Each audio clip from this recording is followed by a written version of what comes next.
ಪ್ರತಿ ವ್ಯಕ್ತಿಯಲ್ಲಿಯೂ ಸಾಮರ್ಥ್ಯ ನ್ಯೂನತೆ ಎರಡೂ ಇರುತ್ತದೆ. ಜ್ಯೋತಿಷ್ಯದಲ್ಲಿ ಪ್ರತಿ ರಾಶಿಚಕ್ರದ ಜನರ ಗುಣಲಕ್ಷಣಗಳು, ಸ್ವಭಾವ ಮತ್ತು ಭವಿಷ್ಯವನ್ನು ಉಲ್ಲೇಖಿಸಲಾಗಿದೆ. ಕೆಲವು ರಾಶಿಯವರು ಕಠಿಣ ಪರಿಶ್ರಮದಿಂದ ಯಶಸ್ವಿಯಾದರೆ ಇನ್ನು ಕೆಲವರು ಅದೃಷ್ಟದಿಂದ ಎಲ್ಲವನ್ನೂ ಪಡೆಯುತ್ತಾರೆ. ಜ್ಯೋತಿಷ್ಯದ ಪ್ರಕಾರ ದ್ವಾದಶ ರಾಶಿಗಳಲ್ಲಿ ಕೆಲವು ರಾಶಿಯ ಹೆಣ್ಣು ಮಕ್ಕಳನ್ನು ಲಕ್ಷ್ಮಿಯ ಸ್ವರೂಪ ಎಂದು ಉಲ್ಲೇಖಿಸಲಾಗಿದೆ.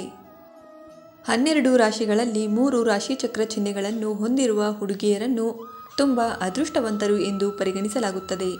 ಈ ರಾಶಿಯ ಹೆಣ್ಣು ಮಕ್ಕಳ ಮೇಲೆ ತಾಯಿ ಲಕ್ಷ್ಮೀದೇವಿಯ ವಿಶೇಷ ಕೃಪೆ ಸದಾ ಇರುತ್ತದೆ ಎಂದು ಸಹ ಬಣ್ಣಿಸಲಾಗುತ್ತದೆ. ಇದರಿಂದಾಗಿ ಅವರು ಎಲ್ಲ ಕ್ಷೇತ್ರಗಳಲ್ಲೂ ಯಶಸ್ವಿಯಾಗುತ್ತಾರೆ. ಜೀವನದಲ್ಲಿ ಸುಖ ಸಂಪತ್ತನ್ನು ಗಳಿಸುತ್ತಾರೆ ಎಂದು ಹೇಳಲಾಗುತ್ತದೆ. ಹಾಗಾದರೆ ಅಂತಹ ರಾಶಿಗಳು ಯಾವುವು ಎಂದು ತಿಳಿಯೋಣ ಬನ್ನಿ. ವೃಷಭ ರಾಶಿ. ವೃಷಭ ರಾಶಿಯ ಹುಡುಗಿಯರಿಗೆ ಸಂಪತ್ತಿನ ಅಧಿದೇವತೆಯಾದ ಲಕ್ಷ್ಮಿಯ ಕೃಪೆ ಸದಾ ಇರುತ್ತದೆ. ಅವರು ಹಣವನ್ನು ಬಹಳ ಚಿಂತನಾಶೀಲವಾಗಿ ಖರ್ಚು ಮಾಡುತ್ತಾರೆ. ಈ ಹುಡುಗಿಯರು ಹಣ ಸಂಪಾದಿಸುವುದರಲ್ಲಿ ಮತ್ತು ಸೇರಿಸುವುದರಲ್ಲಿ ನಿಪುಣರು. ಇವರು ಅದೃಷ್ಟದಿಂದಾಗಿ ಉನ್ನತ ಸ್ಥಾನಕ್ಕೆ ಏರುವರು.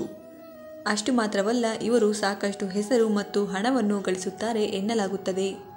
ಇನ್ನು ತುಲಾರಾಶಿ. ತುಲಾರಾಶಿಯ ಹುಡುಗಿಯರಿಗೂ ಸಹ ತಾಯಿ ಲಕ್ಷ್ಮಿ ವಿಶೇಷವಾಗಿ ದಯೆ ತೋರುತ್ತಾಳೆ ಎಂದು ಹೇಳಲಾಗುತ್ತದೆ. ತಾಯಿ ಲಕ್ಷ್ಮಿಯ ಆಶೀರ್ವಾದದಿಂದಾಗಿ ಈ ರಾಶಿಯವರಿಗೆ ಎಂದಿಗೂ ಸಹ ಹಣದ ಕೊರತೆ ಎದುರಾಗುವುದೇ ಇಲ್ಲ. ಅದಕ್ಕಿಂತ ಹೆಚ್ಚಾಗಿ ಈ ಹುಡುಗಿಯರು ವಾಸಿಸುವ ಮನೆಯಲ್ಲಿ ಅಪಾರ ಸಂತೋಷ ಮತ್ತು ಸಮೃದ್ಧಿ ಇರುತ್ತದೆ. ಕಷ್ಟಪಟ್ಟು ದುಡಿದು ಕೈತುಂಬ ಸಂಪತ್ತು ಗಳಿಸಿ ರಾಣಿಯಂತೆ ಜೀವನ ನಡೆಸುವುದರಲ್ಲಿ ಈ ಹುಡುಗಿಯರು ಹಿಂದೆ ಬೀಳುವುದಿಲ್ಲ. ಅವರು ಸಾಕಷ್ಟು ಜನಪ್ರಿಯತೆಯನ್ನು ಸಹ ಪಡೆಯುತ್ತಾರೆ ಎಂದು ಹೇಳಲಾಗುತ್ತದೆ.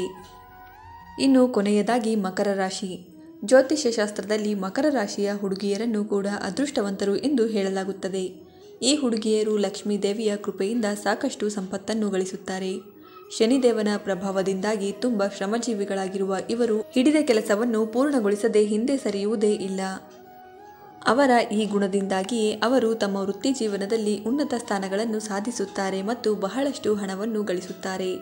ಸಣ್ಣ ಉಳಿತಾಯ ಮಾಡುವ ಮೂಲಕ ದೊಡ್ಡ ಬ್ಯಾಂಕ್ ಬ್ಯಾಲೆನ್ಸ್ ಮಾಡುವುದು ಇವರ ವಿಶೇಷತೆ ಆಗಿದೆ. ಸ್ನೇಹಿತರೆ, ವಿಡಿಯೋ ಇಷ್ಟ ಆಗಿದ್ದರೆ ಪ್ಲೀಸ್ ವಿಡಿಯೋಗೊಂದು ಲೈಕ್ ಕೊಡಿ. ನಮ್ಮ ಚಾನಲ್ಗೆ ಸಬ್ಸ್ಕ್ರೈಬ್ ಆಗಿ. ಧನ್ಯವಾದಗಳು.